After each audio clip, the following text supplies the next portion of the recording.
My quote of the week: you cannot summon what you do not have.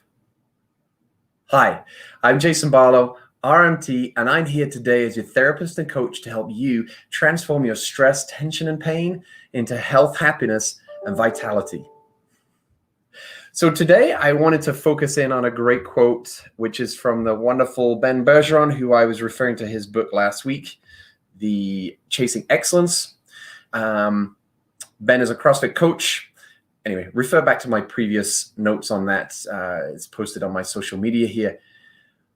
The quote: you can only summon, or you cannot summon, what you do not have. Beautiful if you think about this, right?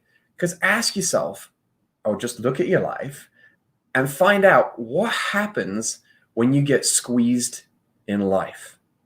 What comes out of you when you get squeezed in life? And this was shared with me several years ago. A friend of mine had gone to his church and listened to the priest, and the priest was talking about, when you squeeze lemons, lemon juice comes out. When you squeeze apples, apple juice comes out. My question to you as Christians is, what happens when you get squeezed in life? Does your Christianity come out? It's a very important concept to consider. Now, whether you're a Christian or a Buddhist or a non-practitioner, it doesn't matter. The whole essence to all of these threads and philosophies is it goodness and virtue that's coming out, or is it badness and non-virtue that's coming out? So what happens when you get squeezed? What comes out most of all? Like if I say to you right now, COVID, what comes up in your mind? Politics, what comes up in your mind? Right? These are the general threads of conversation that I'm seeing on social media these days. So I'm just curious, when I say those words to you, what starts to culminate in your mind?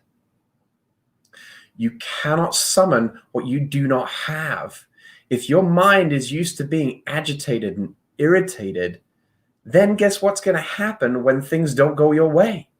For as much as we would like our life to be filled with bonfires and fireworks and popcorn and butterflies flying around, and that's a wonderful vision to have, it's very often not the case. It can be on the inside. We can choose to transform these situations and circumstances and difficult people that we have, but you've got to do something, and I'm going to get to that something in a moment. In my new book, The 15-Step Playbook for Pain Relief, I talk about 4 things that you can control. First and foremost, and most important, as a health practitioner, I teach this to all my patients, that you have to plunge headfirst in tackling any physical pain problem, right? Stress, tension, pain. You have to tackle it headfirst. And what I mean by that is learning to strengthen your mind. Because for as long as your mind is susceptible, distracted, and susceptible to unpleasant feeling, and it's quick to boil, it's quick to get agitated, it's quick to get anxious and depressed and just generally unhappy, then it's really hard for your body to respond to these great healing modalities, massage of which is the one that I profess and talk a lot about, but there's many out there. And it doesn't matter which one you choose necessarily as far as helping promote healing, but ultimately they are all fundamentally based upon your mindset. Your mindset is so incredibly valuable and precious. So number one thing that you control is your mind. Right now you might say, actually, no, I have no control over my mind. And we can talk more about that on another occasion. There's tools to help you to do that. The body, how you move your body, how you stretch your body is another one of your controls. Food, you are in control of the very food that you choose to ingest every day. You have control of that. And your recovery, when you go to bed, when you wake up. Now, again, yes, there's shift work because the people have to work through it. I get it. But you are in control of when you do rest and when you do recover. So if you're a shift worker, you figure out what works for you to catch up on your sleep. Make sure you're getting your quota to help with ultimately what I'm talking about today is preparing your body for the stresses, the squeezes that are going to come in life. You cannot summon what you do not have. If you have not prepared your body and mind for those challenges and trivialities and adversities that come your way, and if you're fortunate right now they're not coming your way, great, but now is the time to be preparing for when they do come. They're around the corner. COVID came knocking very quickly and aggressively earlier this year. It is a big one. How did you choose to respond to that? To support this quote today, I've got to throw in another one, because you are what you repeatedly do. I'll say that again. You are what you repeatedly do. So if you are preparing your body and mind, your foods, your recovery, then you're repeatedly doing what's going to support you best for when health challenges, external challenges come your way. You'll respond more healthily to them. And not just that, you'll respond well and you'll recover a lot quicker than somebody who's not got those controls in place. It's proven. You just take a look in your own life for yourself, perhaps, and or people that you know around you.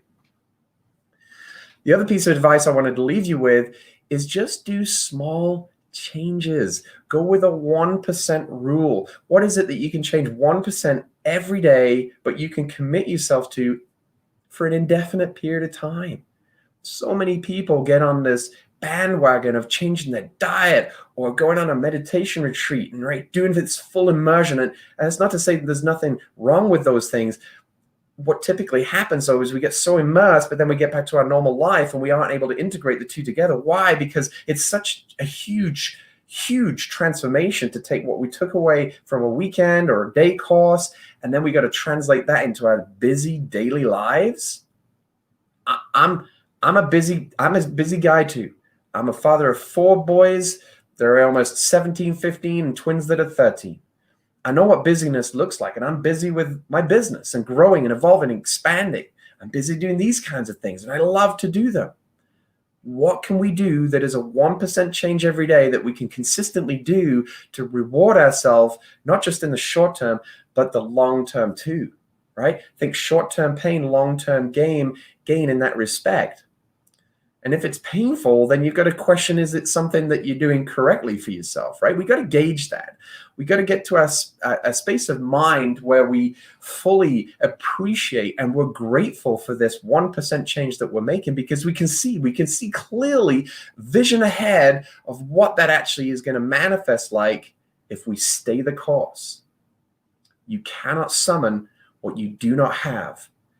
To have those things, in order to be able to summon them, we must take time to prepare and control our mind, our body, our food, and our recovery. Thank you for joining me today. My name is Jason Barlow, RMT. If you've not had a chance, go to my website, jasonbarlowrmt.com. From there, you can download my free digital book, the 15-Step Playbook for Pain Relief. I talk explicitly about these 4 controls that I'm getting into today. I share lots of great quotes in there. And in particular, I talk about my top 3 steps for each of these controls that you have. And it's simple to put into context right away. I've designed this book based upon the fact that I appreciate and I know how busy you are. And thank you if you're joining me live right now, because I know what it's like. I have the same experiences every day. So what are those 1% changes? I talk about them more extensively in my book. If you wish to get a physical copy of that book, just to carry around in your bag and throw around to other people and share and spread this message, just go to Amazon and put in the 15-Step Playbook for Pain Relief. From there, you can also get a digital edition for Kindles as well. Thank you for joining me. And remember, your muscle health is my #1 priority. We'll see you again tomorrow.